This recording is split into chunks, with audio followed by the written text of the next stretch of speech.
નમોલો એ સબ સાહુણો એસો puncture ઉપકારો સ્વભાવો પનાસનો મંગલાણિ ચ સવ્યસી ફળનો ભવઈ મંગલમ તપોરિભિમ મહાશાંતમ યોગિનમ જ્ઞાનિનમ તથા વિદ્વાંસમ ચ મહોદર્યમ નૌમિ શ્રી બુદ્ધિ સાગરમ. તો આ આચરણ સૂત્રની અંદર ત્રીજો અધ્યયન છે શીતોષ્ણ અધ્યયન. શીતોષ્ણ અધ્યયન એટલે સુખ દુઃખ તિતિક્ષા અધ્યયન પણ કહેવાય છે કે સુખ અને દુઃખ એનું સારી રીતે સમ્યક ચિંતન એ સુખ દુઃખ તિતિક્ષા. એ સુખ દુઃખની તિતિક્ષાની અંદર ચાર વસ્તુ એનું જેને કે સારી રીતે જાણકારી પ્રાપ્ત કરવાનું એની અંદર બતાવ્યું છે. સૌથી પહેલી વસ્તુ એ છે કે એની અંદર એક પ્રશ્નની ચર્ચા કરવામાં આવી છે કે જાગ્રત કોણ છે અને સુસુપ્ત કોણ છે, સુતેલો કોણ છે, પ્રમાદી કોણ છે અને અપ્રમાદી કોણ છે, આસક્ત કોણ છે અને અનાસક્ત કોણ છે. આ બેસિક એનું ચિંતન એની અંદર કર્યું છે. સુખ દુઃખના કારણનો તત્વબોધ એની અંદર આપ્યો છે. સાધકને શું કરવું જોઈએ શું ન કરવું જોઈએ એક કર્તવ્યનો બોધ પણ એની અંદર આપ્યો છે. અને કશાય વગેરેથી વિરત થવું, કારણ કે કશાયની વાત બધે જ જગ્યાએ આવશે, કારણ કે એક જ સારા સંસારનું મૂળ તે કસાય છે. તો એ કસાયથી વિરત થવાનો બોધ પણ આની અંદર આપેલો છે. એની સાથે સાથે શીતોષ્ણ અધ્યાય એની અંદર શીત ઉપસર્ગ અને ઉષ્ણ ઉપસર્ગ, કારણ કે સૌથી વધારે જીવને હેરાન કરતા હોય તો આ ઉપસર્ગો પણ હેરાન કરે છે. શીત ઉપસર્ગ, ઠંડી, આ નેચરલી ઠંડી તો આવવાની છે વર્ષની અંદર અને અમુક સિઝનની અંદર ગરમી આવવાની છે. અને એક સાધકે તે ઠંડીને અથવા તો ગરમીને શાંત ભાવે સહન કરતા રહેવી.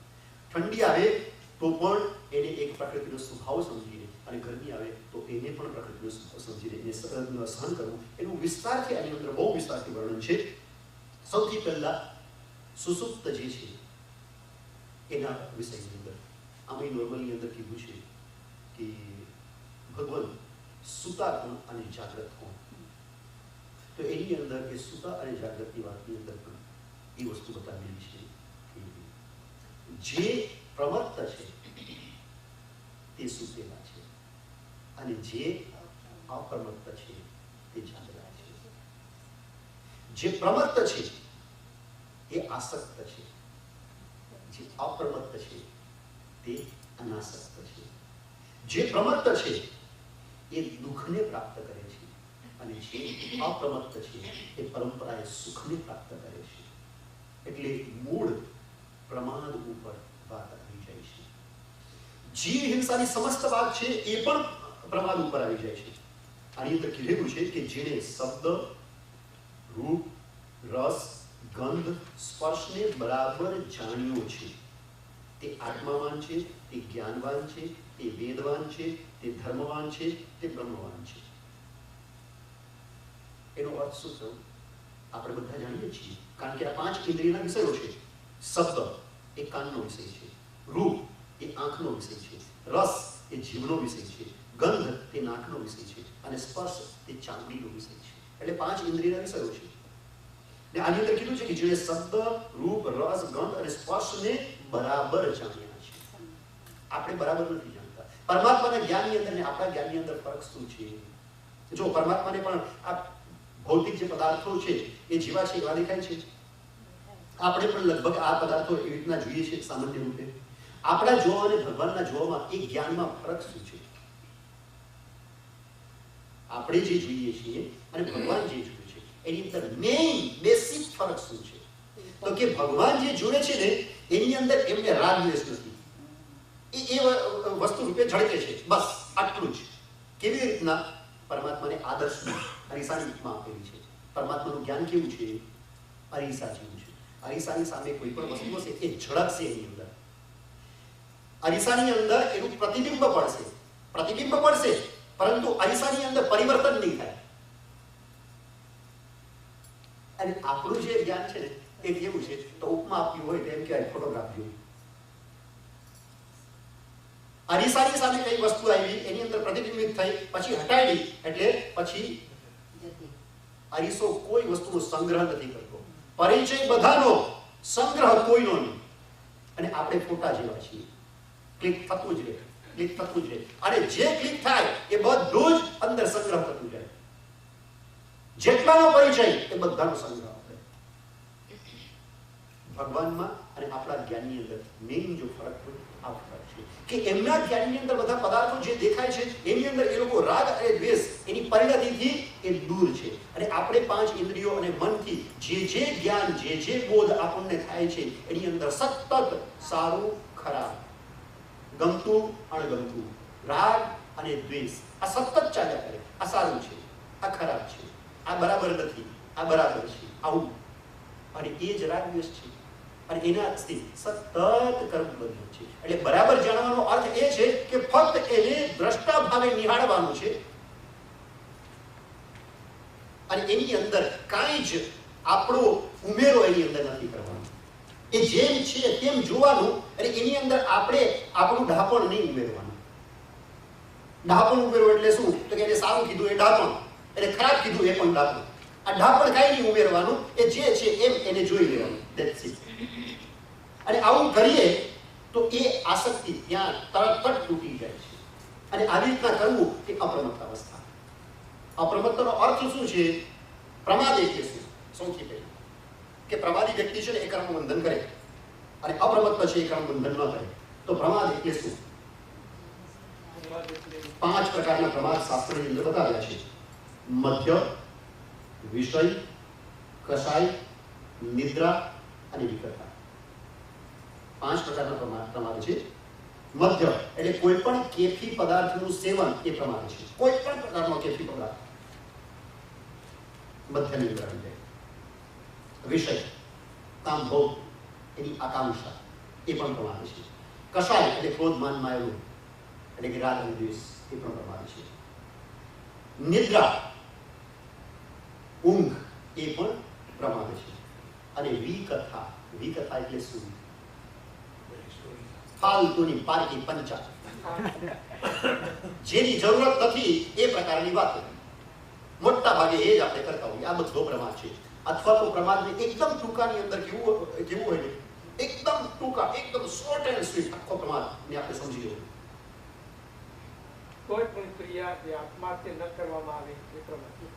હા, થોડુંક સુધારીશ. કરવા જેવું ન કરવું અને ન કરવા જેવું કરવું તે પ્રમાદ. કરવા જેવું ન કરવું અને ન કરવા જેવું કરવું. આવશ્યક ક્રિયાઓ વગેરે, સ્વાધ્યાય, ધ્યાન, તપ, ત્યાગ આ બધું કરવા જેવું છે એ ન કરે એ પણ પ્રમાદ છે. અને હિંસાની જે પણ 18 સ્થાનો પર છે આ બધા જ ન કરવા જેવા છે એ કરવા આ પ્રમાદ છે. ટૂંકની અંદર આખો પ્રમાદ એ જે પ્રમત્ત છે એને સતત જીવ હિંસાનો દોષ છે, એને સતત કર્મ બંધન છે. અને જે અપ્રમત્ત છે એને કર્મ બંધન નથી નડતા. હિંસા થાય તો પણ, કાંઈથી હિંસા થાય અને છતાંય એક પણ કર્મ ન બંધાય, સાટા વેદનીય પણ ન બંધાય. કાયાથી હિંસા થાય, શરીરથી, અને છતાં પણ સાતા, આપણે ત્યાં કીધું છે કે તીર્થંકર પરમાત્મા હોય ને એમને તો કોઈ મોહ છે જ નહીં. આ 5 માંથી મિથ્યાત્વ, અવિરતિ, પ્રમાદ અને કસાય આ 4 એમને કારણો નથી. કેવળ જ્ઞાનથી જાય એટલે મિથ્યાત્વ ચોથા ગુણગાણે જાય. પ્રમાદ છે છઠ્ઠા ગુણસ્થાનના અંતે 7મા ગુણગાણે પ્રમાદ જાય. મિચ્છામી પહેલા અવિરતિની વાત આવે તો અવિરતિ છે એ 6થા ગુણગાણે જાય. પ્રમાદ છે એ 7મા ગુણગાણે જતો રહે. પછી કસાય એ 11મા ગુણગાળાના અંતે જતો રહે. એ રીતના મિથ્યાત્વ, અવિરતિ, પ્રમાદ અને કસાય એ તો કેવલ જ્ઞાન થતા પહેલા આ 4 જતા રહે. ફક્ત કાયયોગ રહે છે. પણ કાયયોગથી એમને જે કર્મબંધન થાય છે ને એ પણ સાતા વેદનીયનું કર્મબંધન ત્યાં તીર્થંકર પરમાત્માને માનેલું છે. પણ એક કાયયોગ એવો છે કે જેની અંદર હિંસા થાય તોય કર્મબંધન ન થાય. તો કેવી રીતના? થોડોક સૂક્ષ્મ વિષય છે, સમજો. 14મા ગુણગાણે જેણે સમસ્ત યોગને રૂંધી નાખ્યા છે એવા 14મા ગુણગાણે રહેલા જે સાધુ જો એ જલની અંદર રહેલા છે તો એમના શરીર થકી જે હિંસા થવાની છે અને છતાં એમને એક પણ કર્મનું બંધન નથી. ખ્યાલ આવે છે કેવી રીતના? કારણ કે અમુક સાધુ હોય ને અલગ અલગ સ્થિતિની અંદર એમને કેવળ જ્ઞાન, કેવળ દર્શન થયા પછી મોક્ષ થાય. તો ઘણા જેવા એવા સાધુ હોય છે કે જેમને કોઈ શસ્ત્રો વગેરેનો આઘાત કરે અથવા તો એમને મૃત્યુ તુલ્ય વેદના આપે, જે રીતના એક એવું દ્રષ્ટાંત છે આપણે ત્યાં આચાર્ય ભગવંતનું, અર્ણિકા પુત્ર આચાર્ય ભગવંત. સ્ટોરી સાંભળેલી હશે અર્ણિકા પુત્રની? કોઈ નથી સાંભળેલી? થોડુંક અલગ વિષય જાય તો ચાલશે ને? હા, એક રાજા હતો, એને 2 સંતાન, એક પુત્ર અને એક પુત્રી, પુષ્પચૂડ અને પુષ્પચૂડા. અને એ ભાઈ બહેન વચ્ચે એટલો ગાઢ રાગ એક બંનેને, તો બાપ વિચારે છે ઊંધું. એ વિચાર કરે છે કે આ ભાઈ બહેનો, આ મારા બંને છોકરાઓને એટલો રાગ છે, એ બંનેના લગ્ન થશે, બચારા બંને છૂટા પડી જશે, કેવા દુઃખી થશે. ખોટી દયા, આને નામ કહેવાય ખોટી દયા. જે રીતના આપણે આપણા જીવનની અંદર ખોટી દયા આ રીતના કરતા હોય છે, ઘણી વખત બચ્ચારો છોકરો છે એને કેવી રીતના જબરદસ્તી કંઈ ધર્મ કરાવવા, આપણે મોહના કારણે, આ ખોટી દયા છે કે એને તો ન કરાવાય ને, એને ફોર્સ તો ન કરાય ને, એને આ વસ્તુ તો ન કરાવાય ને, એને એટલે સારી વસ્તુ થોડી ફોર્સ તો કરાવવી પડે, પણ આપણે એ પણ ન કરાવીએ મોહવશ, તો એ કહેવાય ખોટી દયા. એવી રીતના આ રાજાના મનની અંદર ખોટી દયા ઉત્પન્ન થાય છે કે બચારા બેને હું છૂટા પડી દેશ તો કેવું દુઃખ થશે. તો એ આપણે સમાજથી વિપરીત ઊંધું કર્મ કરે છે, ભાઈ બહેનના લગ્ન કરાવી દે છે. એટલે એની જે માતા છે છોકરાઓની, એને એવો આઘાત લાગે છે. રાજાની સામે તો શું કરી શકે? બાપનો બાપ તો કોઈ થાય નહીં, એટલે રાજાનો તો કોઈ રાજા હોય નહીં. રાજાને વાંદરા, એને તો લગ્ન કરાવી દીધા બાજુ. અને એ વખતે ઓલા છોકરાઓ એકબીજાના મોહની અંદર હોય, એટલે એ લોકોની એટલું બધું કંઈ વિપરીત લાગે નહીં, કારણ કે બહુ મોહ, એટલે કેવો તીવ્ર મોહ હશે, એ લોકોને એકબીજા પર ચાલી નતું શકતું. એમાં બાપે આવી રજા આપી દીધી, એટલે આ તો આપણે બધા મોહ નિયથી આવસ્થી જીવડાઓ છીએ, એની અંદર માને બહુ ખોટું લાગે છે, એટલે એ દીક્ષા લઈ લે છે. દીક્ષા લઈને સારી રીતે ચારિત્ર જીવન પાડી અને દેવલોકે જાય છે. દેવલોકે જાય છે એટલે એના છોકરાઓની ભાવ દે આવે છે. તો સારા કેવા એ લોકો શું કરી રહ્યા છે લોકોને ખબર નથી. એટલે એની અંદર ખાસ કરીને એ પોતાની છોકરીના કોમળ ભાવ જોઈને એ છોકરીને સપનું આપે છે, અને સપનાની અંદર આખા નરકનું દર્શન એને કરાવે છે. ઓલી તો હવે નરક જુઓ તમે, સપનાની અંદર કેવો ડર લાગે. જે નરકની આપણે ત્યાં વર્ણન છે, સાક્ષાત નરક એ સપનાની અંદર જુએ છે, એકદમ સફાળી જાગી જાય છે, ગભરાઈ જાય છે કે આવું શું છે કરીને. એટલે ગુરુ ભગવતને પૂછે છે કે મને આવી રીતના સપનાની અંદર આવું આવ્યું, અને એ જે વર્ણન કરે છે એ સાક્ષાત નરકનું. ગુરુ ભગવત સમજી ગયા કે આને સાક્ષાત નરકનું સપનું આવ્યું છે, એની પાછળ કારણ છે. જ્ઞાની હતા ગુરુ ભગવત. થોડા વખત પછી એ છોકરીને, પુષ્પચૂડાને સ્વર્ગનું દર્શન થાય છે. એટલે એ જાગે છે, વિચાર કરે છે કે આનું શું. એ ફરીથી ગુરુ ભગવતની પાસે જાય છે. ગુરુ ભગવત એને વિસ્તારથી સમજાવે છે કે આ તને સ્વર્ગનું અને નરકનું જે સપન દર્શન થયું છે, એનું તાત્પર્ય એ છે કે તારે હવે આની અંદરથી છૂટવાનો અવસર આવી ગયો છે. એ બધું કે જે ખરાબ કરે એનું શું ફળ મળે, તો કે આ નરક. અને એને પોતાનું ધ્યાન થાય, અરે મેં શું કર્યું છે, મેં મારા ભાઈની સાથે સંસાર ભોગવ્યો, કેવું હું પામીશ.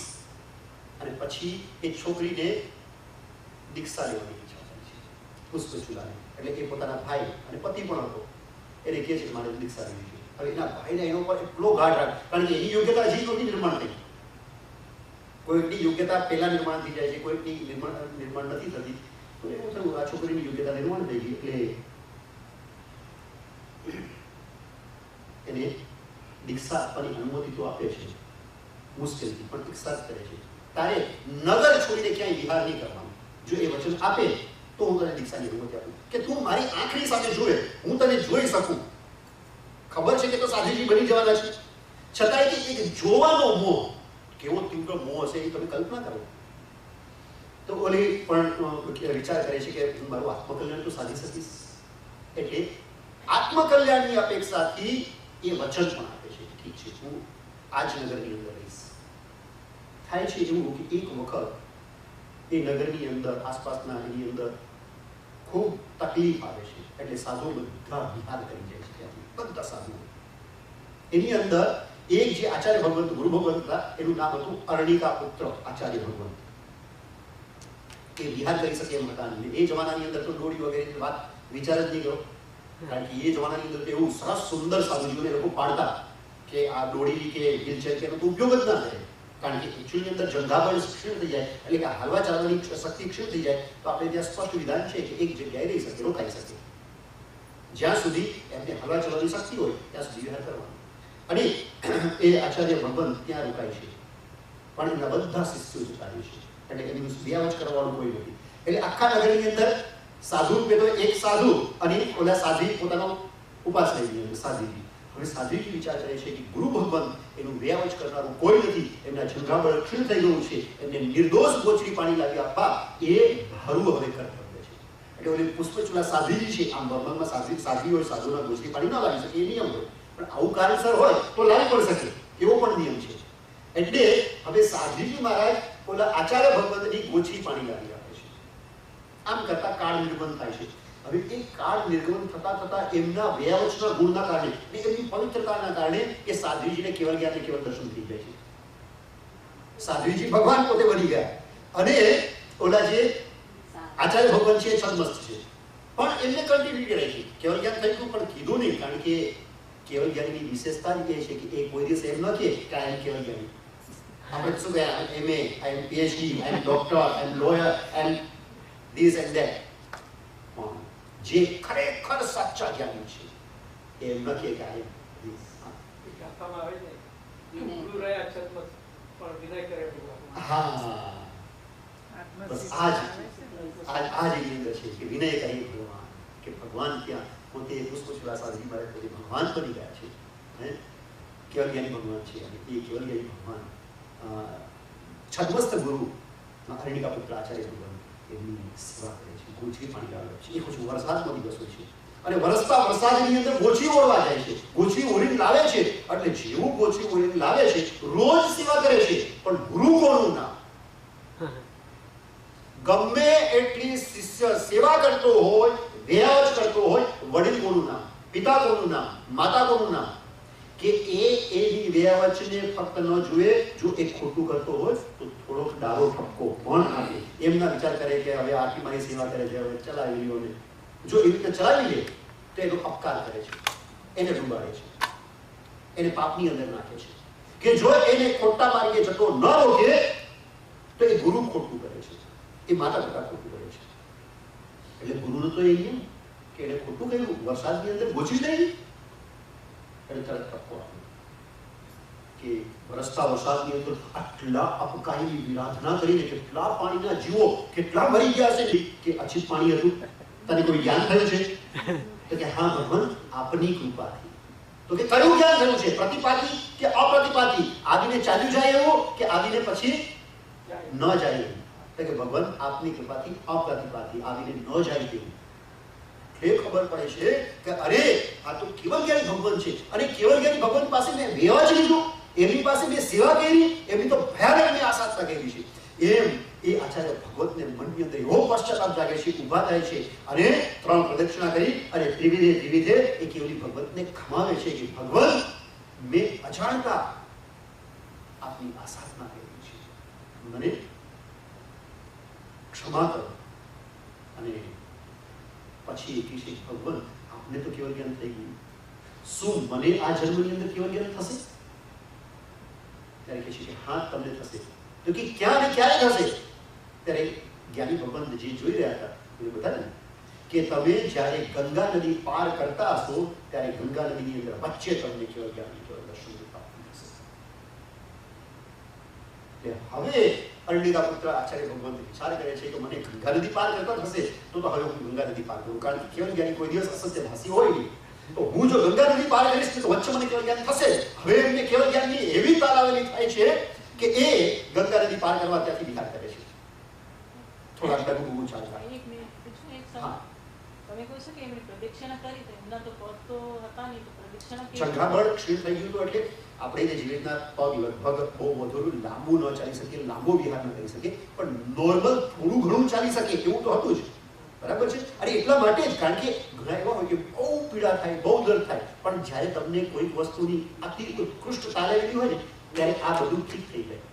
ઓલો કિસ્સો નથી સાંભળ્યો તમે કે માણસની જેને પગ જ નહોતા ચાલતા અને એક માણસે પછી જેને વ્હીલચેર હતી એને કંઈક એવી રીતના ધક્કો માર્યો અને ઓલો એકદમ ગભરાયો અને ઊભો થઈ ગયો અને એના પગ ખીસ થઈ ગયા. તો વસ્તુ એવી છે કે આવી કંઈક વસ્તુના કારણે જેને કે થોડુંક બળ આની અંદર આવી પણ જાય. આવી ગયેલી વાત નથી, બરાબર છે? હા, એવું કંઈક ને કંઈક થઈ જાય એની અંદર. અને પછી એ આચાર્ય ભગવાન વિહાર કરે છે. પાસે જ ગંગા નદી હતી, ત્યાં જ એ નગરની બહાર. અને ત્યાંથી પછી હોળીની અંદર બેસીને, કારણ કે સાધુઓ હોળીની અંદર પણ બેસી શક્યો. અમુક સાધુ માટે બે પ્રકારના વિહાર માર્ગ છે. એક તો જમીન માર્ગ છે, તેની પર વિહાર કરે. પરંતુ જમીન માર્ગ બહુ લાંબો, બહુ ફરીને જતો હોય અને જળ માર્ગ ટૂંકો હોય, સામે કિનારો દેખાતો હોય, તો બહુ લાંબા ફરીને જવાથી એની અંદર પણ વિરાધના વિશેષ થવાના સંભવે એ લોકો કોઈક જગ્યાએ આવી રીતના હોળીનો માર્ગ પણ લઈ શકે. આ સાધુના નિયમમાં આવે છે. એટલે એવું નથી કે હોળીમાં ન બેસી શકે. હોળી સિવાય બીજા કોઈ આ સ્થાન પર ચાલતા એ વાહનની અંદર ન બેસી શકે. કે આપણે એમ કહો કે ભાઈ ઊંટગાડી ઉપર કે બળદગાડા ઉપર કે સાયકલ ઉપર કે રિક્ષામાં કે એવી રીતના વાહનની અંદર ન બેસી શકાય. કારણ કે એ અકારણે છે. જ્યાં ચાલી શકે છે ત્યાં ચાલવાનું છે, પણ પાણી ઉપર ચાલી નથી શકતા. એટલા માટે કરીને ક્યાંક જો નદી એની અંદર પાણી ગોઠણ સુધીનું હોય અથવા તેનાથી નીચું હોય તો ત્યાં ચાલીને પણ એ વિહાર કરી શકે, જો બીજો કોઈ માર્ગ ટૂંકો ન હોય તો. જો ટૂંકો માર્ગ બીજો હોય તો પાણીના માર્ગે ન જવાય, તો દોષ છે. એટલે આની અંદર વિધિ, અપવાદ એ બધું બહુ વિસ્તારથી આચાર્ય વગેરે સૂત્રની અંદર આ બધી વસ્તુ આવે છે, બહુ ડિટેલની અંદર છે. પણ આપણે એટલું ડિટેલની અંદર નથી જતા, એટલે એ બધા નિયમો તમને ખ્યાલ નહીં આવે. તો પછી જેને કહેવાય કે એ હોળીની અંદર બેસી છે અને એ હોળીની અંદર આગળ વધે છે. હોળી એ વખતે એમના પૂર્વજન્મની કોઈક સ્ત્રી જેને એમના થકી દુઃખ થયેલું હતું, કોઈક વખતે આ કે જેની કે લગ્ન થયેલા હશે, કોઈક એની જન્મની પત્ની હશે, એ જન્મની અંદર એની પત્નીને અણમાનીતી કરી હતી, બહુ જ ઇગ્નોર કરી હતી. એના મનની અંદર, એ સ્ત્રીના મનની અંદર જે વેર બંધાઈ ગયેલું, એ સ્ત્રી વ્યંતરી થયેલી, વ્યંતર દેવી. અને એને જુએ છે અને એનો ક્રોધ જાગે છે, એને બદલો લેવાની ઈચ્છા થાય છે. મને આટલી ઇગ્નોર કરી હતી ને, હવે જો તમે, એમ કરીને એ દેવી એને હોળીમાંથી ઉછાળે છે અને ત્રિશૂળ ઉપર છીરી લે છે અને પછી નીચે નાખે છે પાણીની અંદર. એ વખતે એની એવી શુભ આચાર્ય ભગવતની ધારા કે આ જળની અંદર કેટલા અપકાયના જીવો છે ને, મારા બ્લડના લીધે, મારા શરીરના લીધે એ કેટલા અપકાય જીવો મરશે. એની શુદ્ધ ભાવથી જીવદયા અને એની અંદર ભાવનાની વિશુદ્ધિ ચડતા ચડતા ત્યાં કેવલ જ્ઞાન કરે છે. શરીર આર પાર વિંધાઈ ગયેલું છે, મૃત્યુની ઘડી નજદીક આવી ગઈ છે, ચોથા ગુંઠાણાની અંદર એ પ્રવેશ કરી જાય છે. એમનું શરીર પાણીની અંદર છે. પાણીની અંદર શરીર રહેવાથી પાણીના અપકાયના જીવોની વિરાધના થઈ રહી છે. પરંતુ છતાંય તે 14મા ગુંઠાણે શૈલેષીકરણની અંદર એમને એક કર્મનો બંધન ન થાય. આવી રીતના કોઈક જીવ આવા હોય તો એને આવી રીતના કર્મ બંધન ન થાય એની વાત આની અંદર છે. અને પછી એ તો કેવું પણ કેવલ જ્ઞાન થયું, અને કેવલ જ્ઞાન થયા પછી તરત જ એને અંતકૃત કેવલી કહેવાય. જે કેવલ જ્ઞાની થયા પછી તરત મરે તે અંતકૃત કેવલી. એટલે કે કેવલ જ્ઞાનના અંતે તરત જ એનું મૃત્યુ થઈ જાય અને તરત એનું મોક્ષ. એટલે મોક્ષ થવા માટે બધા જ કર્મની નિર્જરા જરૂરી છે. અને બધા જ કર્મની નિર્જરા માટે મન વચન ને કાયને રૂંધી નાખે, એ આખી પ્રક્રિયા છે. થોડી ડિટેલની અંદર પ્રક્રિયા છે, જેનું આપણે અત્યારે ચિંતન નથી કરતા. પણ એ દરમિયાન 14મા ગુંઠાણાની અંદર એક પણ કર્મબંધન માનેલું નથી. કર્મબંધન નથી અને હિંસા છે. ખ્યાલ આવ્યો? એટલે દરેક હિંસાની અંદર કર્મબંધન હોય એવું જરૂરી નથી. અને દરેક ઉપરથી દેખાતી અહિંસાની અંદર કર્મબંધન ન થાય એવું પણ જરૂરી નથી. કર્મબંધન એ હિંસા અને અહિંસા કરતા વધારે એ આત્માના જે તે કારણો જે કર્મબંધનના માનેલા છે એ કેટલા છે, કેવા છે, એ એની અંદર જોવાનું છે કે આ વસ્તુ જે. તો આની અંદર કીધું છે કે જેણે શબ્દ, રૂપ, રસ, ગંધ અને સ્પર્શને બરાબર જાણ્યો છે તે આત્માવાન છે, તે જ્ઞાનવાન છે, વેદવાન છે, ધર્મવાન છે, ધર્મવાન છે. તે આત્માને જાણે છે, જ્ઞાન છે, વેદ છે, એટલે કે એની ઉપર એની માસ્ટરી છે, તે જ ધર્મવાન છે. અને બ્રહ્મવાન એટલે કે સ્વરૂપની અંદર એ સ્થિત કોણ છે. અને એટલા માટે જ કીધું છે કે પુરીસા સત્યમેવ સમધિ જાણાહી સચ્ચ આણાએ ઉવઠીએ સે મેહાવી મારંતરઈ. કે પુરુષા સત્યમેવ સમભિજાનાહિ કે અરે મનુષ્ય તું સત્ય અભિમુખ થા, સત્યસ્વ આણાએ ઉઠીએ, સત્યની આજ્ઞાની અંદર જે ઉપસ્થિત છે સે મેહાવી, એ જ્ઞાની જે છે તે મારણ કરાઈ, તે મૃત્યુને પણ તરી જાય છે. પછી એના જીવનની અંદર મૃત્યુ નથી આવતું. જે રીતના આનંદ ગંજે કીધું અબહમ અમર ભય ના મરેંગે, યા કારણ મિથ્યાત્વ દિયો તજ ક્યુકર દેહ ધરેંગે. અબહમ અમર ભય ના મરેંગે, તો હું અમર થઈશ, હવે મરીશ કેવી રીતના? શા માટે એવું કીધું? યા કારણ મિથ્યાત્વ દિયો તજ. આની અંદર જે બતાવ્યું પુરુષા સત્યમેવ સમભિજાનાહિ, સત્ય ને જાણો, સત્ય અભિમુખ થાઓ. આના પછી આ જે રીતના સુખ તિતિક્ષાનું અધ્યયન છે, એના પછી અપ્રકંપિત સમ્યક્ત્વની વાત આવે છે. જે સમ્યક્ત્વની અત્યારે આપણે વાત કરી કે યા કારણ મિથ્યાત્વ દિયો છે, મિથ્યાત્વ અજ્ઞાન દૂર થઈ જાય, સત્ય અને સમ્યક્ત્વ પ્રાપ્ત થાય, ત્યારે વ્યક્તિનું આત્મકલ્યાણ નિશ્ચિત થઈ જાય છે. કારણ કે જ્ઞાનની અંદર અદ્ભુત શક્તિ છે. આની અંદર એક ક્રમ બતાવ્યો છે જ્ઞાનનો કે જે ક્રોધને જાણે છે. આખો ક્રમ બહુ સરસ છે. આની અંદર જે અમુક વસ્તુઓ છે એ અદ્ભુત છે કે આપણને લાગે કે આવું ચિંતન, પણ કેવલ જ્ઞાની ભગવાન તો કેવું ચિંતન, એમને તો બધું જ આત્મ પ્રત્યક્ષ છે, એટલે એમના શબ્દોની અંદર તો ભારોભાર ચિંતન પડેલું જ હોય. તો એ આખો ક્રમ બતાવે છે કે જે ક્રોધને જાણે છે, એટલે કે ક્રોધને સારી રીતે સમજે છે, ક્રોધના કારણોને સમજે છે, ક્રોધના પરિણામને સમજે છે, તે ક્રોધને જાણે છે. એટલે એની અંદર કીધું છે કે જે ક્રોધદર્શી છે તે માનદર્શી છે, જે માનદર્શી છે તે માયાદર્શી છે, જે માયાદર્શી છે તે લોભદર્શી છે, જે લોભદર્શી છે તે પ્રેમદર્શી છે, જે પ્રેમદર્શી છે તે દ્વેષદર્શી છે, જે દ્વેષદર્શી છે તે મોહદર્શી છે, જે મોહદર્શી છે તે ગર્ભદર્શી છે, જે ગર્ભદર્શી છે તે જન્મદર્શી છે, જે જન્મદર્શી છે તે મૃત્યુદર્શી છે, જે મૃત્યુદર્શી છે તે નરકદર્શી છે, જે નરકદર્શી છે તે તિર્યંચદર્શી છે, અને જે તિર્યંચદર્શી છે તે દુઃખદર્શી છે. કેવો સરસ અદ્ભુત ક્રમ બતાવેલો છે આની અંદર, આ આચરણ સૂત્રની અંદર, કે જે આને જાણે છે. દર્શીનો અર્થ થયો કે જે આને જાણે છે, એના દૂર કરવાના ઉપાયને જાણે છે, તે દર્શી. દર્શી શબ્દનો અર્થ છે જ્ઞ પ્રજ્ઞાથી જાણવું અને પછાણ પ્રજ્ઞાથી એને દૂર કરવું. તો ક્રોધ એને જે જાણે છે અને પછી પછાણ પ્રજ્ઞાથી ક્રોધને દૂર કરે છે, તે ક્રોધદર્શી છે. જે ક્રોધદર્શી છે તે માનદર્શી છે. એ માનને દૂર કરી શકે, એ માયાને દૂર કરી શકે, એ લોભને દૂર કરી શકે, એ પ્રેમને દૂર કરી શકે, એ દ્વેષને દૂર કરી શકે, એ મોહને દૂર કરી શકે. જે મોહને દૂર કરે એને ગર્ભાવસ્થાની અંદર પેદા નથી થવું પડતું. જે ગર્ભને જાણે છે એટલે એ શા માટે ક્યાં જવું પડે છે, ક્યાં ઉત્પન્ન થવું પડે છે, એ જે જાણે છે તે જન્મને જાણે છે. જે જન્મને જાણે છે તે મૃત્યુને જાણે છે. જે મૃત્યુને જાણે છે એને નરક ગતિ નથી. જે નરક અને મૃત્યુ આ વગેરે જાણે છે તેને તિર્યંચની અંદર પણ નથી જવું પડતું. અને જે તિર્યંચદર્શી છે તે દુઃખદર્શી છે, એના સમસ્ત દુઃખોનો અંત થાય છે. એ આ સુખ દુઃખ તિતિક્ષા અધ્યાયની અંદર બહુ જ સારી રીતે બતાવેલું છે. તિર્યંચદર્શી જે થાય સપોઝ, તો પછી એમાંથી નીકળવાનું શું? તિર્યંચદર્શીનો અર્થ થયો કે એ તિર્યંચ શા માટે થવાય છે.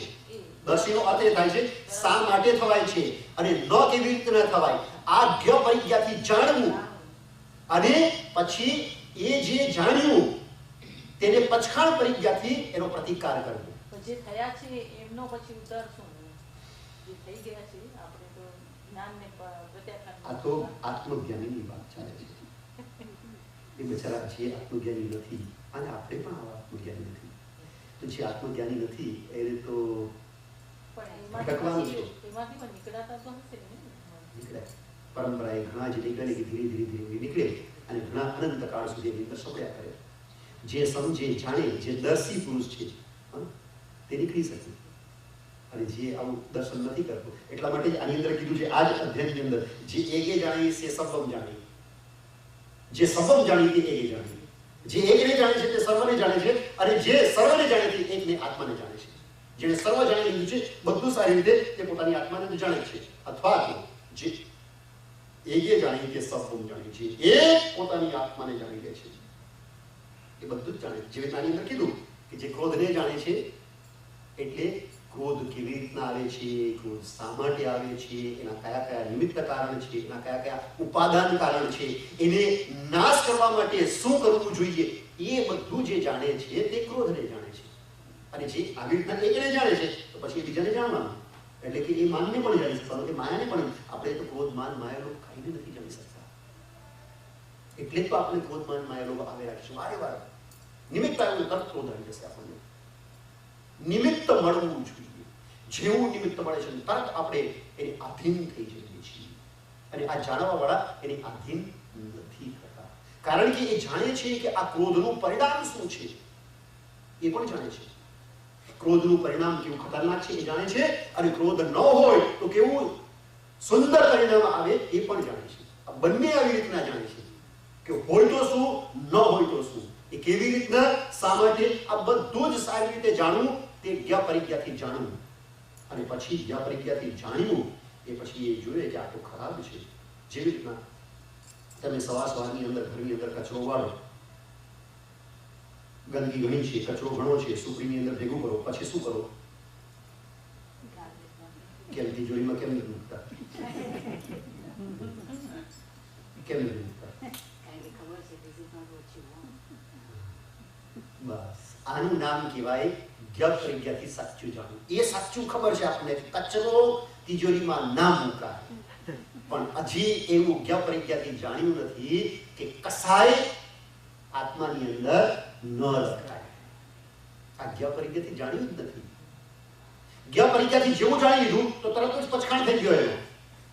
કચરાને જાણી લીધું કે એને ન રખાય, એટલે શું કર્યું? સીધો જ એનો ત્યાગ, કોઈ એટેચમેન્ટ નહીં કચરા પ્રત્યે. થોડોક પણ રાખે છે. જ્યાં જ્ઞ પરિજ્ઞાથી જણાય. હા, પૂછવું છે કે? હા, પૂછો પૂછો, તમે નિસંકોચ પૂછી શકો છો. એ કહે છે કે ક્રોધ ન કરવું તો એનું પચખાણ લેવું પડે એમ. ના, શું પછાણ? જો સાંભળો, જ્ઞ પરિજ્ઞાથી બરાબર જો જણાય તો પછી છૂટી જાય. જેવી રીતે કચરાને છોડવા માટે વિચાર ના કરવો પડે.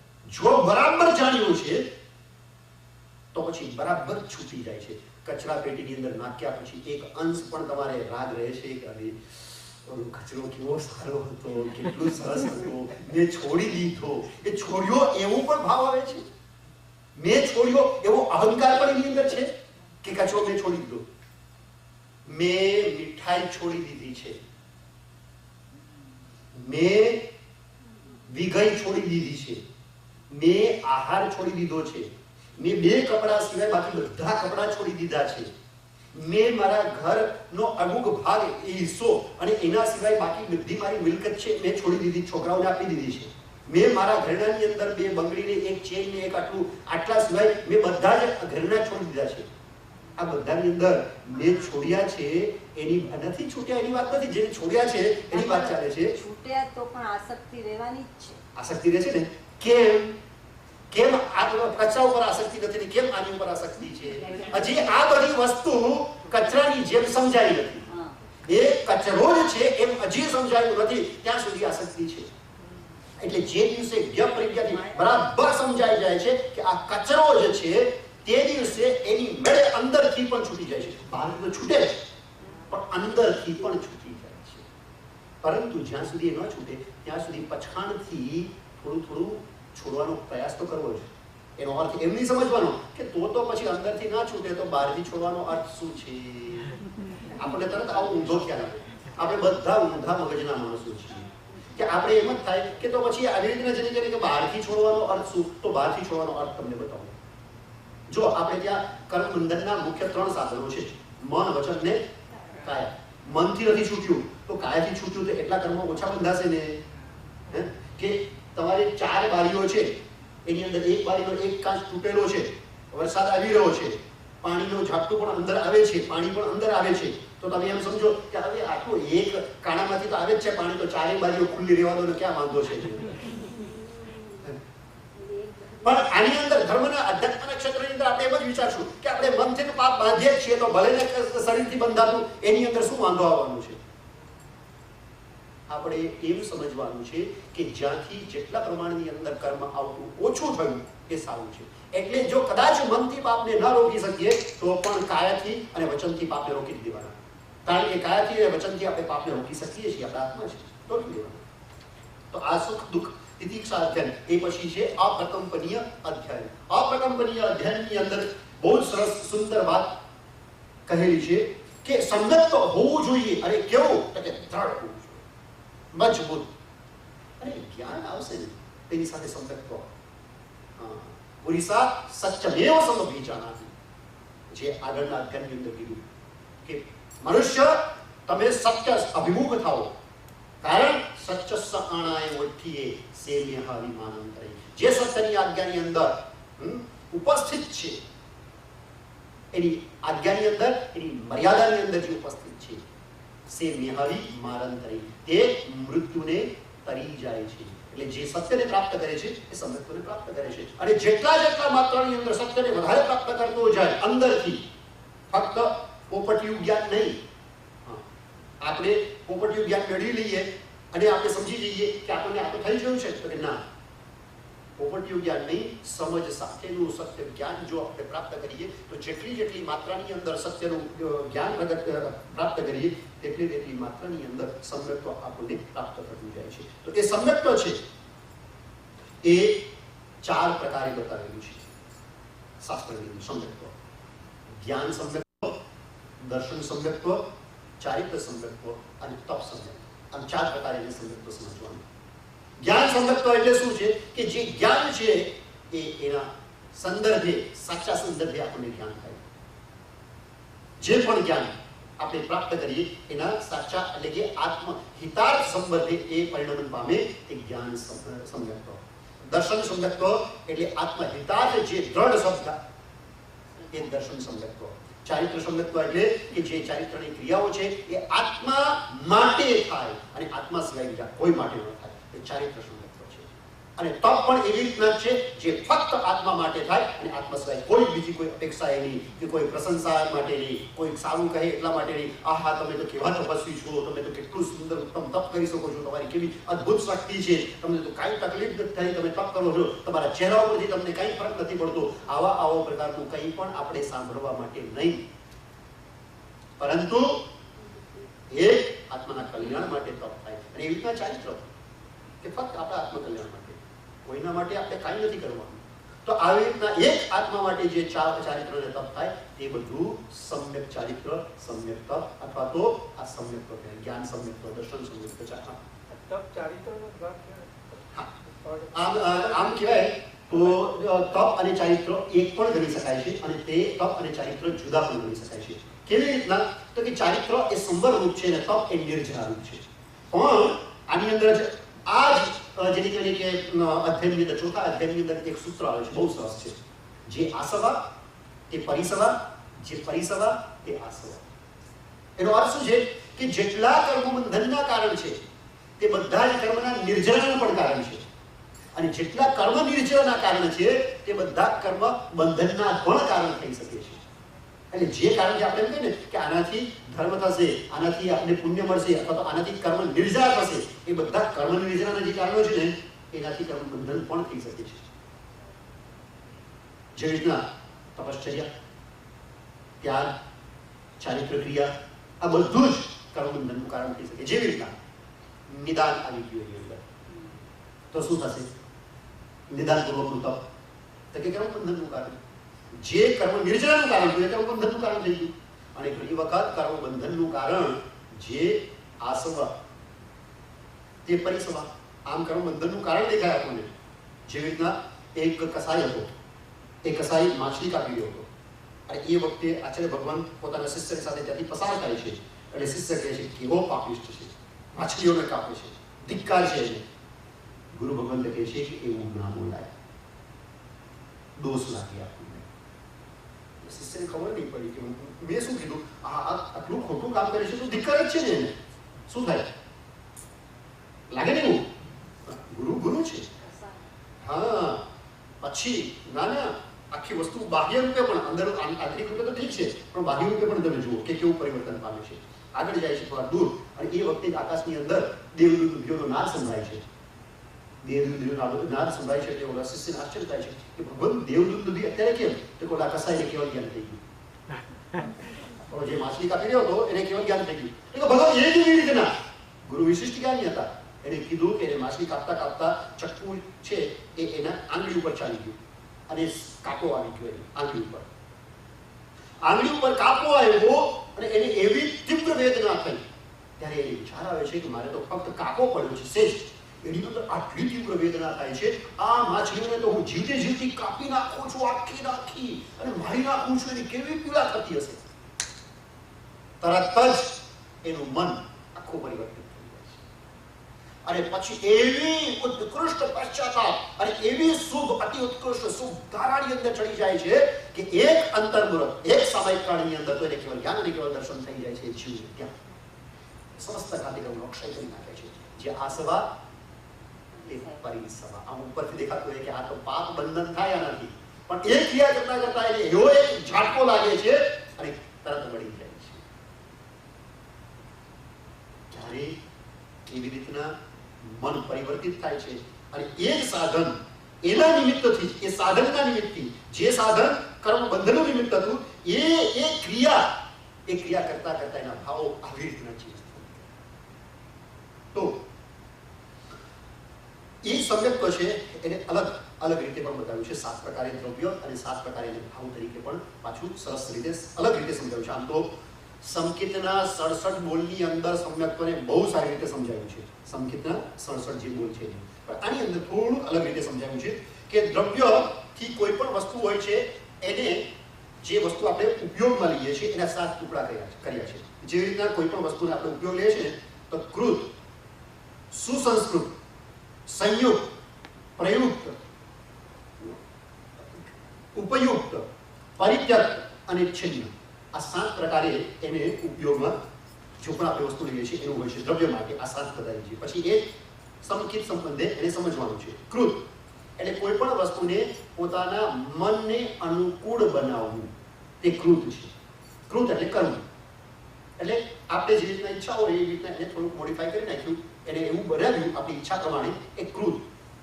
જે રીતના ભોજન આપણે જેવું ઈચ્છીએ છીએ એવું આપણે બનાવી દીધું, તો એ કીધું કે આ કૃત થયું. સુસંસ્કૃત એટલે દ્રવ્ય જે બનાવેલું છે એની અંદર કંઈક સંસ્કાર કરવો, કે જેવી રીતના કોઈકને શાક છે એ થોડુંક ફીકું ભાવે છે એટલે એને ઓવરઓલ 10 જણા છે એમાંથી 7-8 જણા 6 જણા ફીકું શાક ખાય છે એટલે એને એવી રીતના બનાવ્યું. પછી 1-2 જણાને થોડુંક તીખું જોઈએ તો એ શું કરશે, મસાલો કે મરચું કે થોડુંક ઉપરથી ભભરાવી દેશે અને હલાવશે અને પછી એને પોતાને લાયક બનાવશે. તો એ જે કૃત હતું એને સંસ્કાર કર્યો, સુસંસ્કૃત બનાવ્યું. કૃત, સુસંસ્કૃત. પછી સંયુક્ત. સંયુક્ત એટલે શું, કે બે વસ્તુને મેળવવી, એને સંયુક્ત કીધું. જેવી રીતના દૂધ આપ્યું, પછી વિચાર કરે કે મને આ દૂધ તો આવી રીતના નથી ભાવતું, મને થોડું ફ્લેવર વાળું ભાવે છે, એટલે સારી ફ્લેવર એની અંદર અથવા તો સાકર એની અંદર મિક્સ કરી અને પછી એ મિક્સ કરીને ખાધું. સંયુક્ત, બે વસ્તુને ભેગી કરીને ખાધી. દાળ ને ભાત આપ્યો એટલે દાળ ને ભાતને ભેગી કરીને આપણે ખાધું, એ સંયુક્ત. પછી પ્રયુક્ત એટલે જે ઘણી બધી વસ્તુ ખાવાની છે એની અંદર એને ખ્યાલ છે કે આ જેને કહેવાય ને કે ભલે ને ગમે એટલા ભજીયા સારા હોય કે આ તળેલી વસ્તુ ગમે એટલી સારી હોય, પણ મારા હેલ્થ માટે એ સારી નથી. મારા હેલ્થ માટે કઈ સારી છે કે આ જે સાત્વિક ભોજન છે એ મારા હેલ્થ માટે સારું છે, એટલે મારે શું કરશે, જે એના અનુકૂળ હોય એ ખાય. એ પ્રયુક્ત લાભદાયક વસ્તુને ખાવું દ્રવ્યના અર્થની અંદર. પછી એ ભાવ એટલે કે સંગીતના અર્થની અંદર અલગ રીતે આપણે સમજીશું. પછી ઉપયુક્ત, પછી નેચરને અનુકૂળ આવે એવું ખાવું. સાત્વિક હોય પણ સાત્વિક વસ્તુ પણ અમુક નેચરને અનુકૂળ આવતી હોય, અમુક જે રીતના દૂધને સાત્વિક કહેલું છે, પણ કોઈકને જે કહેવાય કે ગેસ્ટ્રિક ટ્રબલ વગેરે હોય, દૂધ પીવે એને ગેસ થઈ જાય, એટલે એની પ્રકૃતિને અનુકૂળ નથી, એટલે પ્રકૃતિને અનુકૂળ નથી, એટલે સાત્વિક છે છતાં પણ એ શું કહેશે કે ના ભાઈ મારે દૂધ નથી ખાવું, બીજી વસ્તુ મને જે છે એ આપો. તો એ ઉપયુક્ત જે હોય પ્રકૃતિને અનુકૂળ એવું જે ખાવું તે ઉપયુક્ત. પછી પરિત્યક્ત.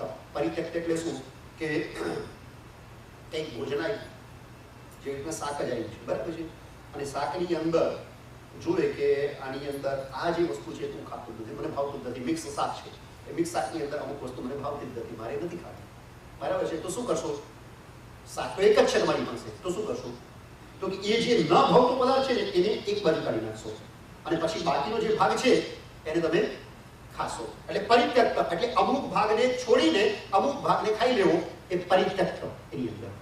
અને સાતમી વસ્તુ છે છિન્ન.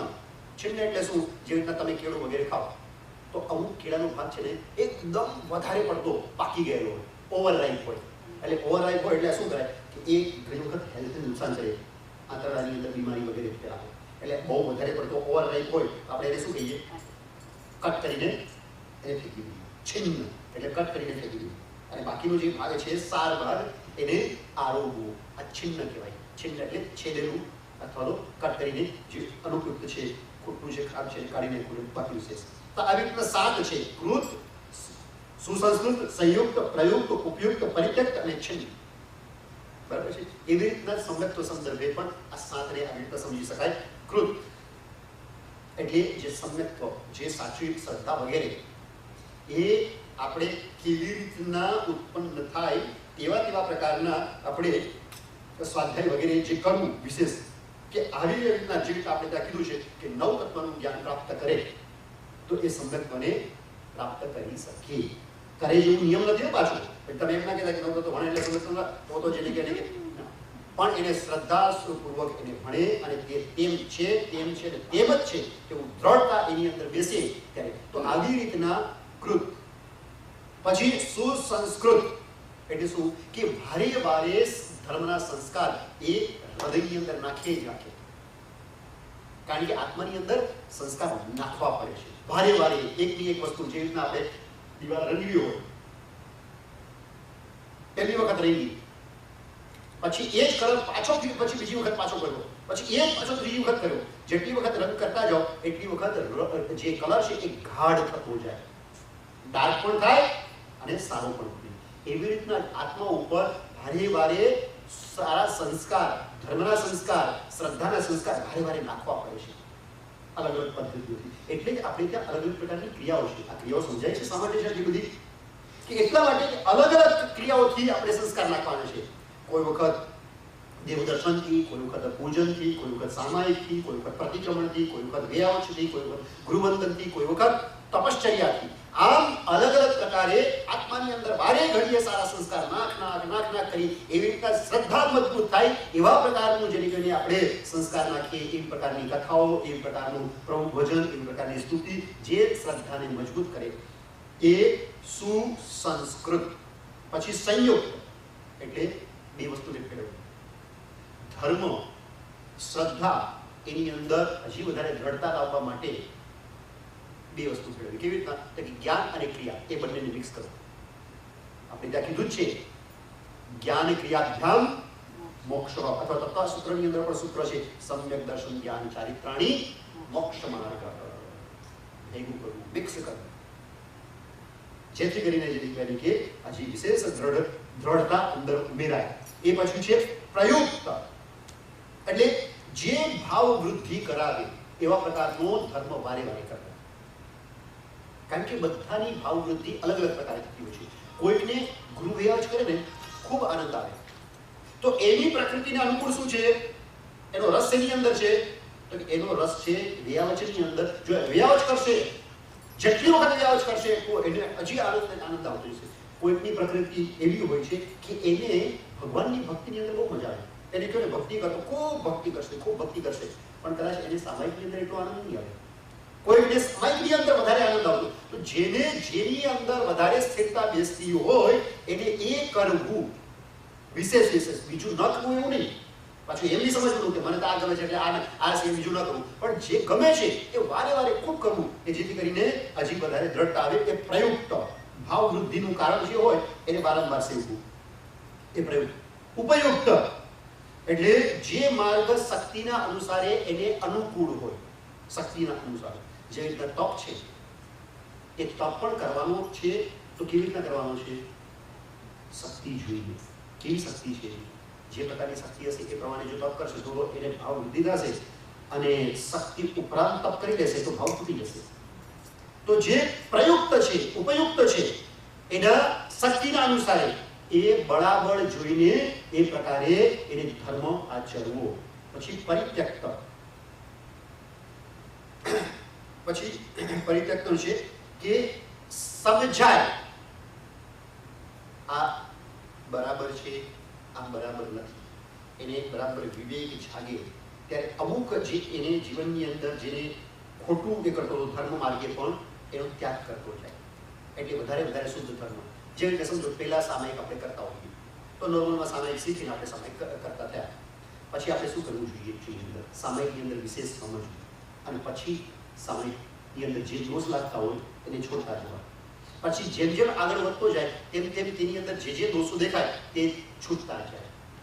પહેલા સામાયિક કરે તો અર્થ સમજ્યા વગર સામાયિક કરે, પછી અર્થ સમજીને સામાયિક કરે, પછી ક્ષમતાનો ભાવ એની અંદર મહત્વનો છે એમ સમજીને એ સામાયિક કરે એટલે એની અંદર ક્રોધ વગેરે એને પણ દૂર કરતો જાય. પછી એની અંદર હજી વધારે તિતિક્ષા અને ત્યાગ એની ભાવના અને વૈરાગ્ય વધારે જુએ. આની અંદર હજી થોડો ઘણો જે મોહ છે એને પણ દૂર કરતો જાય. એમ થોડુંક એ દૂર કરતો જાય અને વધારે શુદ્ધ એ તરફ ખેંચાતો જાય. એ છે પરિત્યક્ત અને છિન્ન. શ્રદ્ધાના ક્ષેત્રની અંદર શંકા કાંક્ષા વગેરે જે છે, આમ તો શ્રદ્ધા છે ઓવરઓલ કે જૈન આ જ વિતરાગ એ જ ધર્મ, પરંતુ છતાંય જે એને કોઈક વખત શંકા કાંક્ષા ભેર થાય. શંકા એટલે કે આ બધું બરાબર છે પણ ગણપતિ બધું તો બરાબર છે આપણા ધર્મની અંદર, પણ આ જે કહ્યું છે ને કારણ કે માણસની આદત છે હંમેશા પોતાની બુદ્ધિ વધારે ન હોવા છતાં પણ એની અંદર બુદ્ધિ નાખી રાખશે અને ભગવાનની પણ ભૂલ કાઢશે. હા, ભગવાનની ભૂલ કાઢવાની આપણને બહુ ખોટી આદત છે. એનું એક બહુ સરસ મજાનું દ્રષ્ટાંત છે કે એક માણસ છે ને ચાલતો જંગલની અંદર ફરવા ગયો એટલે થાક્યો એટલે વિચાર કર્યો થોડી વાર આરામ કરી લો. તો એક વડના ઝાડ નીચે આરામ કરતો હતો. ત્યાં વડના ઝાડ ઉપર એની દ્રષ્ટિ ગઈ કે હા કે કેવું મોટું ઝાડ છે, પણ બનાવનારે કોણ એટલે જે કરતા, આપણે ત્યાં કરતા કોઈ માનેલા નથી પણ અમુક વ્યક્તિઓ કરતા એને ભગવાનને માને ને એટલે એ વિચાર કરે છે કે ભગવાનમાં પણ જોડે કે એણે મારી પાસેથી બુદ્ધિ લીધી હોત કે આ આટલું મોટું ઝાડ એના ફળ કેવડા, વડના ટેટા કેવડા આટલા, અરે દૂર એક પેલું વોટરમેલન હતું ને રેડ એટલું મોટું ફળ ને એની વેલ હતી. એને વિચાર આવે કે આટલી દુબળી પતલી વેલ છે એકદમ પાતળી જેના ઊભા થવાની તાકાત નહીં અને એને ફળ કેવું આપ્યું આવડું મોટું.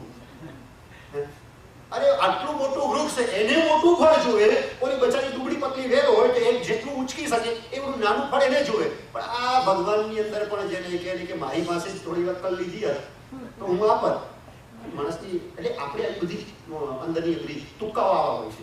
હવે આમ વિચાર કરતા કરતા એની આંખ મળી ગઈ, ઊંઘ આવી ગઈ. હવે થોડી જોરથી હવા અને પછી એક ટેટો ઉપરથી નીચે પડ્યો સીધો નાક ઉપર. હવે તમે સૂતા હો ને એ વખતે આવી રીતના અચાનક થાય કે આ ઝપકીને જાગી ગયો જોયું બીજું કાંઈ નહોતું, નાક ઉપર ટેટો પડ્યો હતો. તરત એને વિચાર આવ્યો કે સારું થયું ભગવાન મારી બુદ્ધિ ન આવી હતી, આ ટેટાની જગ્યાએ પડ્યું હોત તો શું થાય.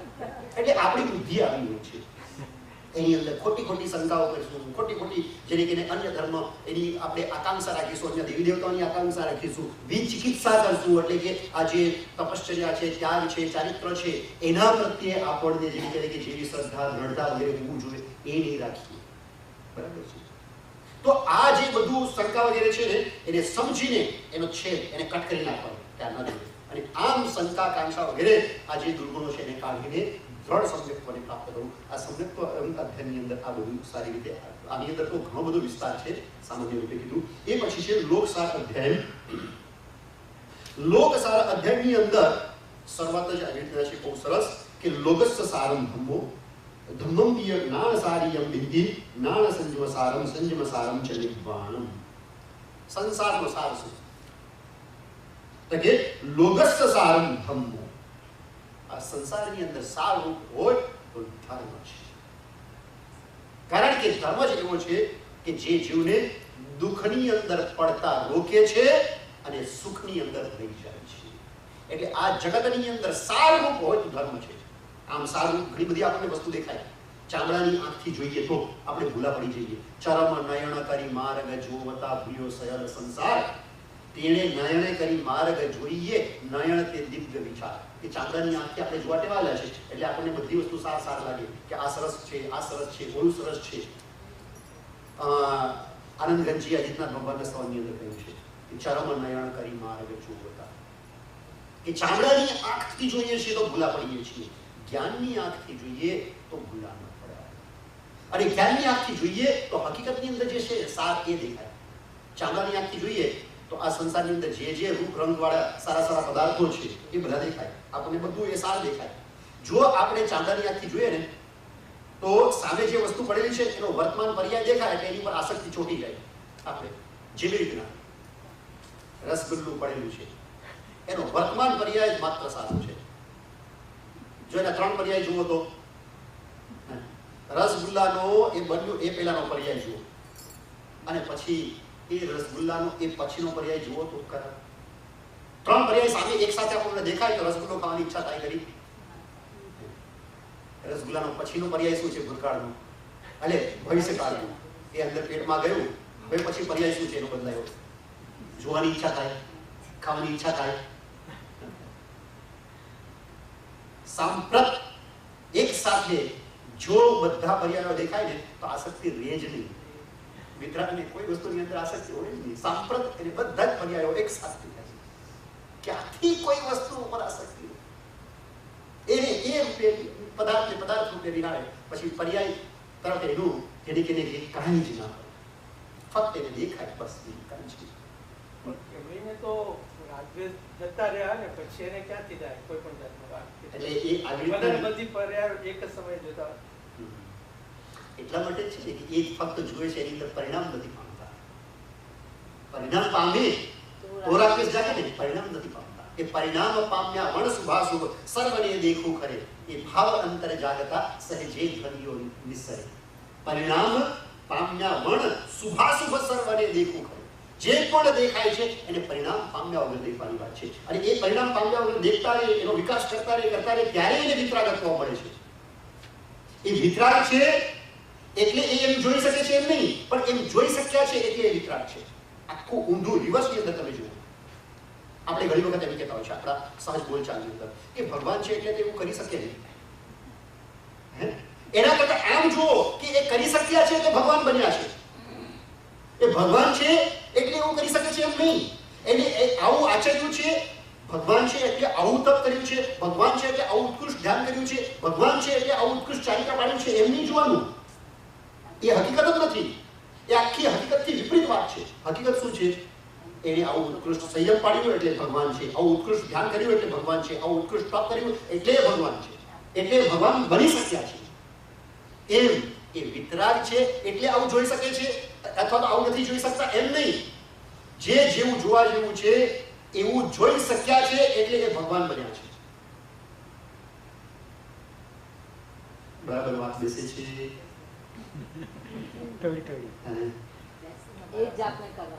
હા, અને જે કરવાથી એ ભગવાન બન્યા એ આપણે કરવાનું છે. આપણે જેવો એમ વિચાર કર્યો કે એ ભગવાન છે એટલે એ કરી શક્યા છે, આપણે બિલકુલ નહીં કરી શકવાના. એટલું યાદ રાખજો કે જે વખતે આપણા મનની અંદર એવો વિકલ્પ ઉઠે કે એ તો મહાપુરુષ છે, એ તો સાધુ છે, એ તો આચાર્ય ભગવાન છે, એ તો ભગવાન છે એટલા માટે એ તો કરી શકે, આ તો બહુ મુશ્કેલ છે, એવો જેવો શબ્દ મુશ્કેલ છે એવો નીકળો ત્યારે સમજી લેવાનું કે આપણે નહીં કરી શકીએ.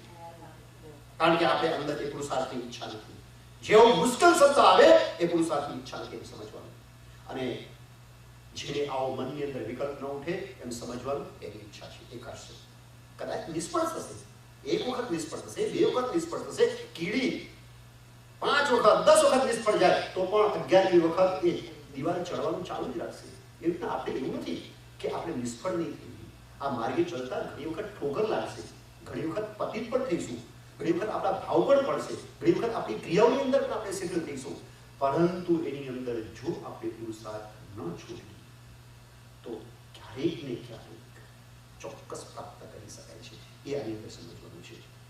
તો આ લોકનો સંસારનો સાર છે ધર્મ, ધર્મનો સાર છે જ્ઞાન, જ્ઞાનનો સાર છે સંયમ. જ્ઞાનનો સાર જ છે જ્ઞાનસ્ય ફલમ વિરતિ. જ્ઞાન એનું નામ જેના જીવનની અંદર વિરતિ આવે. જેટલા પ્રમાણની અંદર જ્ઞાન, સાચું જ્ઞાન હોય એટલા પ્રમાણની અંદર વિરતિ આવે ને આવે જ. આ નક્કી વાત છે.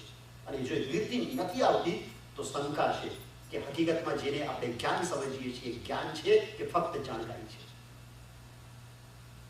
જો એ જ્ઞાન જાણકારી સ્વરૂપે હોય તો વૃત્તિ ન આવે, પણ એ હકીકતની અંદર જ્ઞાન સ્વરૂપે હોય તો ચોક્કસ એની અંદર એટલા પ્રમાણની અંદર વૃત્તિ એટલે પાપનું પ્રત્યાખ્યાન થવાનું.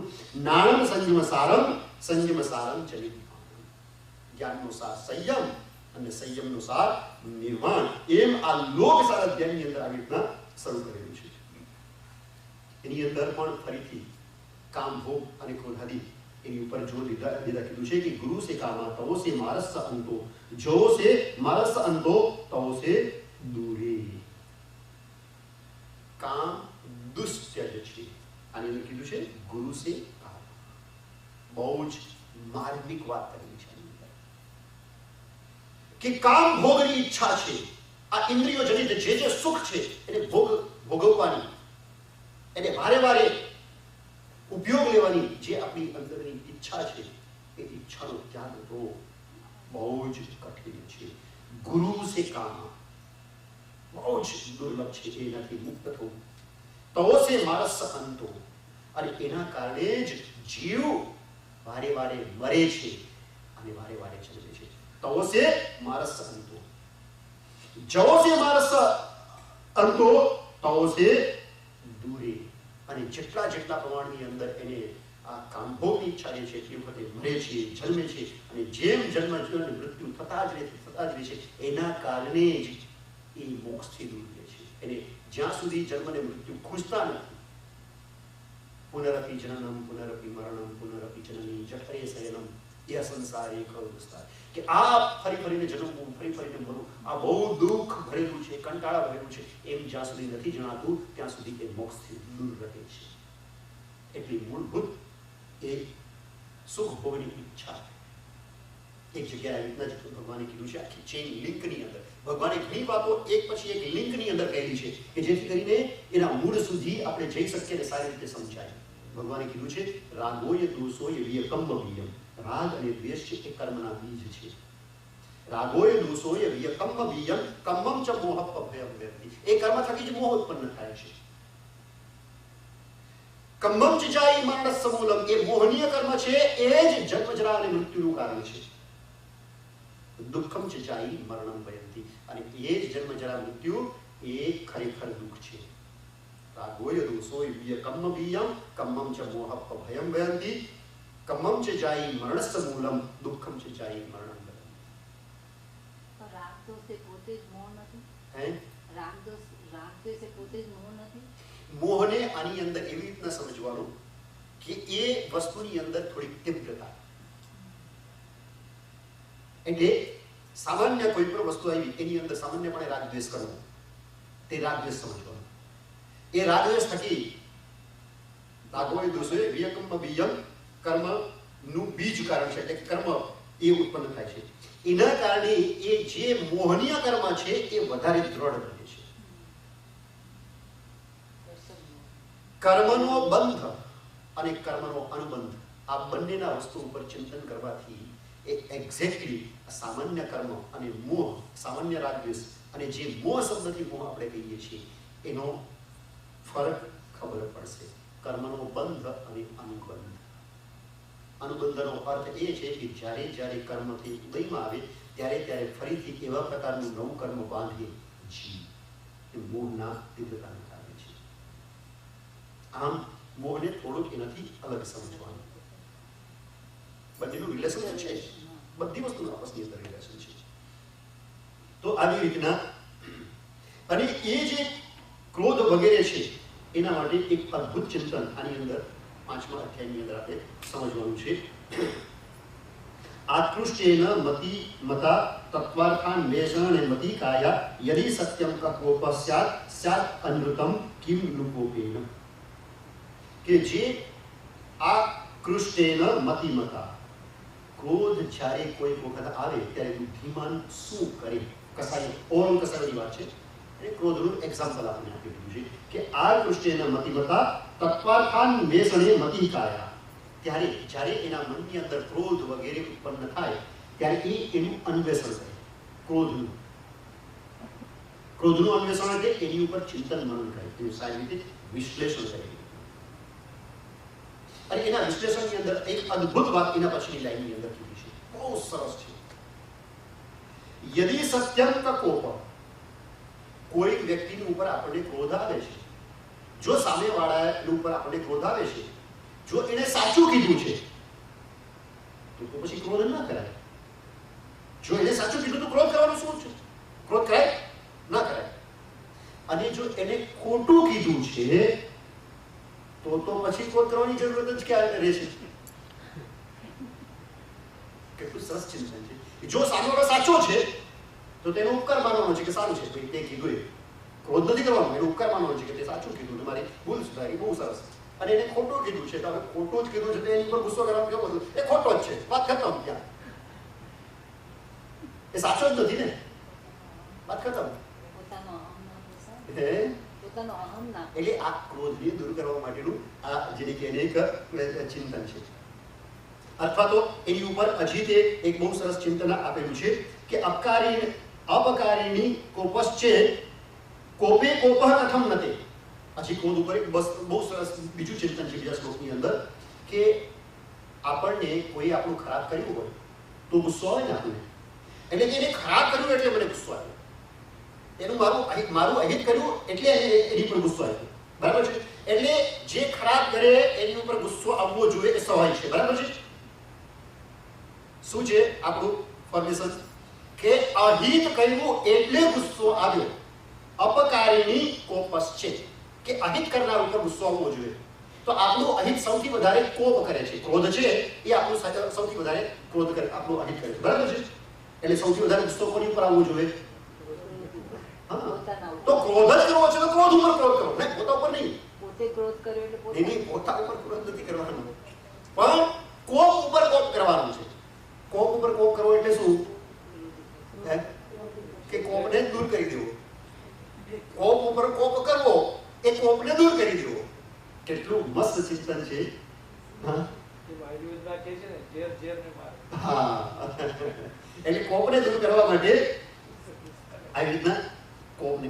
છઠ્ઠું અધ્યયન છે ધૂત અધ્યયન. આપણે 10 મિનિટનો સમય છે તો એની અંદર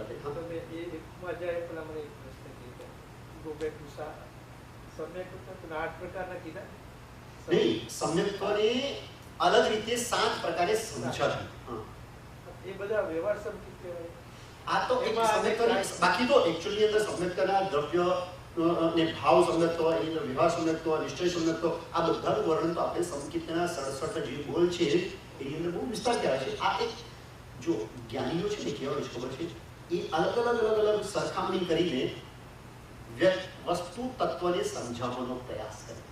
તો સમ્યક્ત્વ જે છે એની વૃદ્ધિ અભિવૃદ્ધિ માટે શું કરાય, કેવી રીતના કરાય, એને 7 આ મેથડ આપ્યા છે કે આવી રીતે જાઓ તો હજી તે તમારું સમ્યક્ત્વ છે, જો ન હોય તો આવે, અને હોય તો હજી તે સુસંસ્કૃત અને મજબૂત થતું જાય. તો એના મેથડ, એની પ્રક્રિયા છે એ બતાવી છે. બાકી સંકેતના જે પ્રકારો છે, કારક, રોચક, દીપક વગેરે સમ્યક્ત્વ છે, અથવા તો ઔપસમિક, ક્ષાયુપસમિક, ક્ષાયિક, વેદક અને સાસ્વાદન, આવી રીતના 5 સમ્યક્ત્વ છે. એ રીતના અલગ સમ્યક્ત્વના ઘણી અપેક્ષાએ અલગ ભેદો બતાવ્યા છે.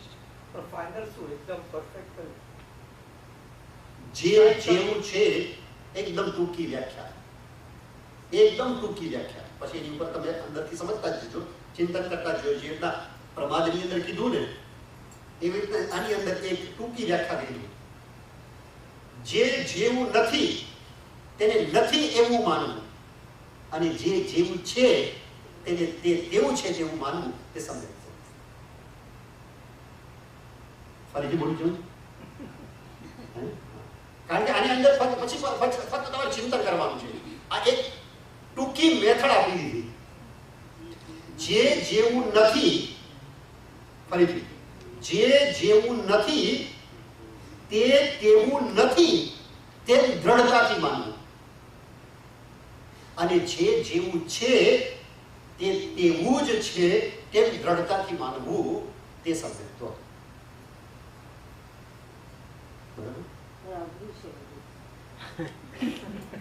પણ એક સરળ છે, બહુ સરળ છે. બસ ચિંતન કરવા માટે આપણને જેને કે એક્ઝામ્પલ આપો ને એક સાદું. એક સાદું.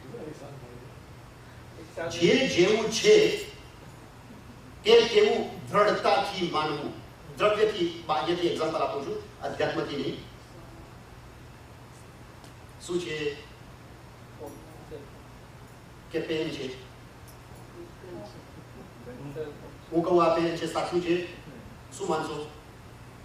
અરે ભાઈ હું કહું છું, મારે પ્રત્યે કંઈક તો વિશ્વાસ હશે ને, તમે થોડુંક કરો. આ પેન છે, બોલો પેન છે, માનશો નહીં. ફોન જ છે ને, તો જે જેવું છે તેવું માન્યું ને, અને જે નથી એ તો નહીં જ માનો ને. આ પેન નથી જ ને, વાત ખતમ. નિશ્ચય નથી.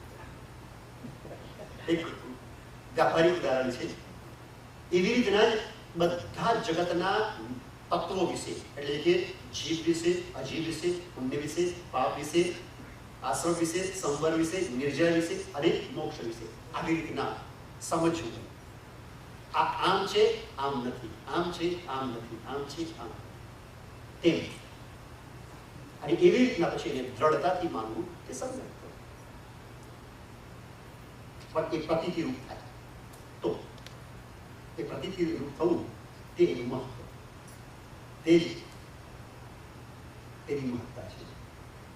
અને એ પ્રકારનું સમ્યક દર્શન છે એ માર્ગે લઈ જાય અને ઉન્માદથી આપણને દૂર કરે. કારણ કે આશ્રવ અને બંધ તત્વને આપણે જ્યારે જાણીએ છીએ ત્યારે આશ્રવ અને બંધના કારણોથી આપણે દૂર રહીએ છીએ. જ્યારે પુણ્ય, સંવર, નિર્જરા વગેરે તત્વોને આપણે જાણીએ છીએ ત્યારે સંવર, નિર્જરા અને પુણ્ય તત્વ છે એને વારે વારે આદરીએ છીએ. એ પ્રશ્ન થાય કે જે વિદ્યાર્થી હોય એ લોકો બી માને કે ભાઈ આત્મા છે, તો એમને સમ્યકદર્શી કહેવાય. જો જે જેવું છે તેને તેવું માનવું. સૌથી પહેલા આ વ્યાખ્યા જે કરી છે ને, જે જેવું છે તેને તેના સ્વરૂપે પૂર્ણ રીતે વ્યવસ્થિત રીતે માનવાનું છે, દ્રઢતાથી. હવે જે જેવા છે એવું તો માનવું પડે ને. એટલે હું તમને કહું, તમે માણસ તો છો, તમે માણસ તો છો, પણ તમારી પૂંછડી છે, તમારે બે હાથ છે, બે પગ છે, માથું છે, કાન છે, તમે ઊભા વ્યવસ્થિત ચાલો છો, તમે સારી રીતે વિચારી કરી શકો છો, પણ તમારે પૂંછડી પણ છે. બોલો, આ સાચું કીધું કે ખોટું કીધું? થોડુંક સાચું, થોડુંક ખોટું, સંદિગ્ધ, મિશ્ર. બરાબર છે? એટલે જેવા તમે છો એવી રીતના પૂરેપૂરું નથી કીધું.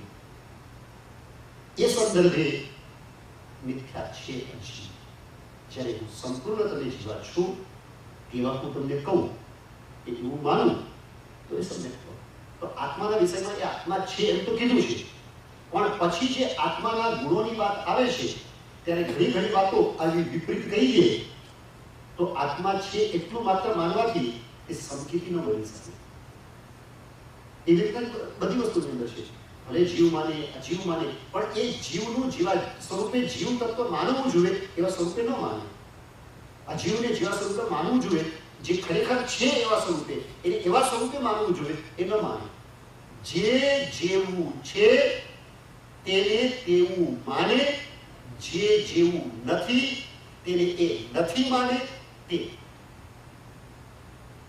આ જે વ્યાખ્યા છે એ તમે બરાબર લગાડો એટલે તમને એની અંદર બધા જ જવાબ મળી જશે. ટૂંક વ્યાખ્યા તો મિશ્ર સમકીતી જેવું કઈ વસ્તુ નથી. હે, મિશ્ર સમકીતી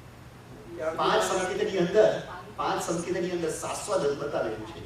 મિશ્ર એ સમ્યક્ત્વ નથી,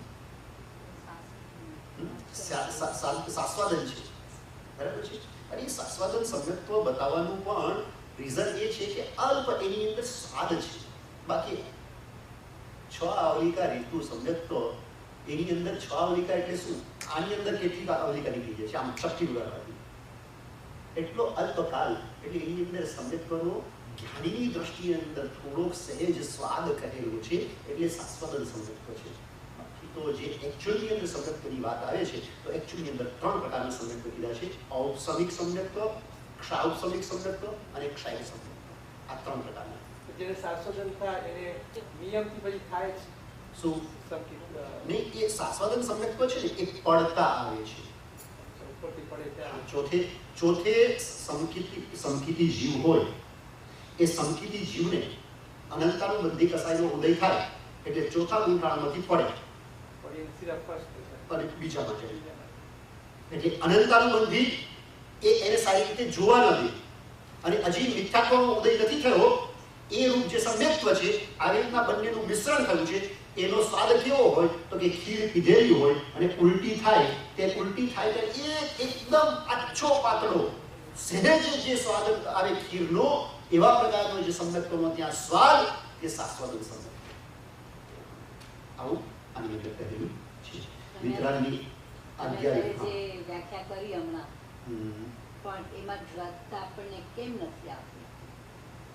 કારણ કે આપણે એ જીવાદી નવ પદાર્થ એને હજી તે જેવી રીતના જાણવા જોઈએ એવી રીતના આપણે હજી જાણ્યા નથી.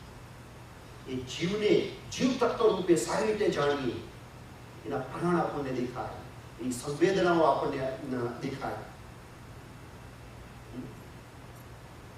આપણે ત્યાં જીવ શાસન માટે એક બહુ સરસ શ્લોક છે કે જે શ્લોક મને અત્યારે યાદ આવે તો હું કહું, પણ એનો ભાવ આવી રીતના છે કે જે આપણે પોતા માટે નથી ઈચ્છતા અને જે આપણે પોતા માટે ઈચ્છીએ છીએ તેવું બીજા માટે, બધા જીવો માટે ઈચ્છવું એતિ યજ્ઞમ જીર્ણ શાસનમ. જમ ન ઈચ્છસી અપણતો, હવે હું યાદ કરતો उसको, जब न इच्छसि अपणतो, जब इच्छसि अपणतो तब इच्छा परस्वरिया एति यज्ञम जीर्ण शासनम. કે આપણે આપણા પોતાના આત્મા માટે દુઃખ વગેરે નથી ઈચ્છતા અને આપણે આપણા પોતાના માટે સુખ વગેરે ઈચ્છીએ છીએ, એવું પ્રત્યેક જીવ માટે આપણે એવું ઈચ્છીએ તે જીર્ણ શાસન. એટલે પ્રત્યેક જીવોના કલ્યાણની, મંગલની કામના ભારોભાર આવે જ્યારે જીવ તત્વ એ સમજાય, જ્યારે જીવ ખરેખર જીવ સ્વરૂપે સમજાય. જે પેલા કસાઈનું ઉદાહરણ આપ્યું કે એને જેવું સમજાયું કે ઓહો આવું દર્દ એને આના કરતા કેટલું ભયાનક થતું હશે અને એને જીવ તત્વ સમજાય ગયું તરત જ. તો આવી રીતના જીવ સ્વરૂપે સમજાય, એમ બધા તત્વો એના સ્વરૂપથી સમજાય. જેવી રીતના અજીવ સમજાય. અજીવ આપણને પર નથી સમજાતું, અજીવને પરને હજી આપણે સ્વરૂપે કરીએ છીએ. જે રીતે આ પૂતગલ છે પણ હજી આપણે એને સ્વરૂપે સમજીએ છીએ. આ પૂતગલ છે, જળ છે, ચેતનને સંયોગી કે ચેતન દેખાય છે પણ એ પર છે.